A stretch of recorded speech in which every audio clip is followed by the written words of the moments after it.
In this video, I'm going to be talking about Picking Cotton, Chapter 1. You might want to find your assignment guide for picking cotton. It's the green paper that looks something like this. If you remember, we already talked about the prologue and what is important.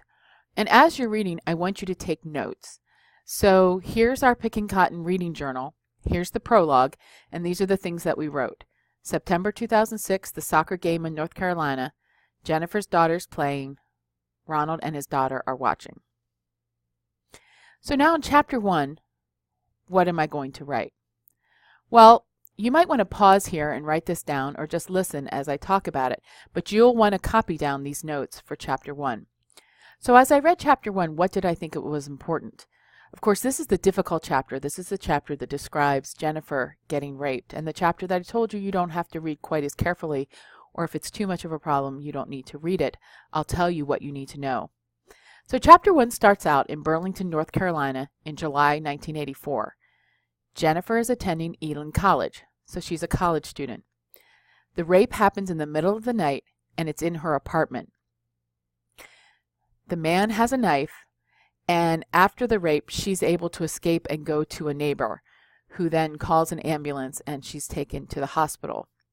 She's first taken to Memorial Hospital, and there she meets Mike Galden, who is the detective, and he's an important name.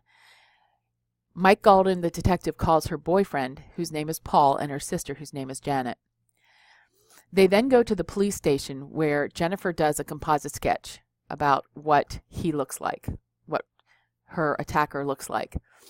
Because the first hospital didn't do everything that they should have done, including giving her a penicillin shot, and the rape kit isn't quite, something's wrong with it, we don't know, she has to go to another hospital, and then she ends up at Paul's parents' house, where throughout the night she feels unsafe and has trouble sleeping, as you might expect.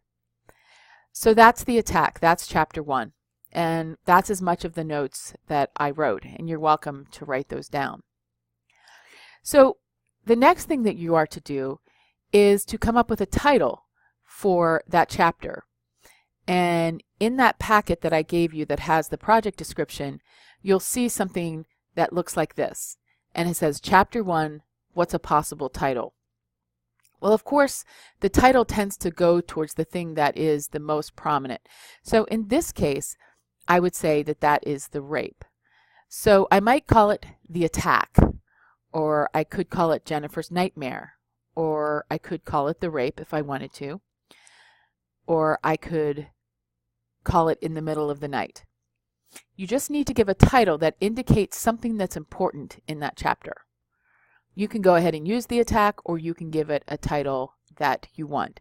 And as you read each chapter, after you've finished, I would like you to give it a title. So come up with a title that you think would be important. Also during class, we're going to come up with a timeline. This is also attached to that assignment guide. Right now, we don't have much in it.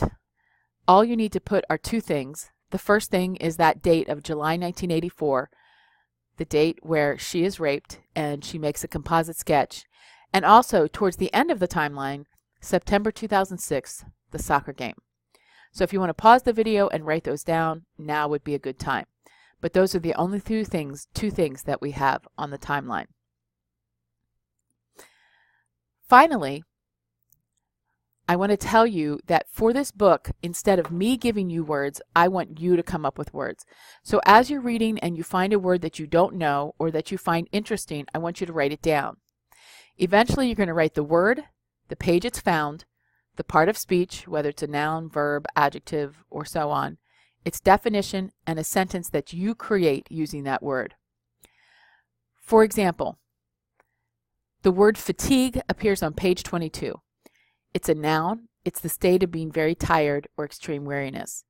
So I wrote the sentence, I was overcome with fatigue after I'd been up all night with my sick daughter.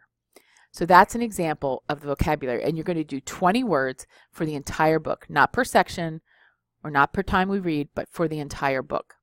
So that's about 4 words or so per assigned section.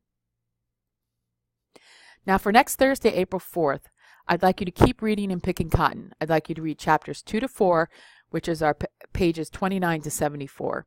On your assignment guide, it actually has the wrong page number. I have it to page 93, I think, but it should actually be you're reading from pages 29 to 74. If you have any questions, feel free to email me. Otherwise, I will see you next Thursday, April 4, where we will discuss chapters 2 to 4 in Picking Cotton.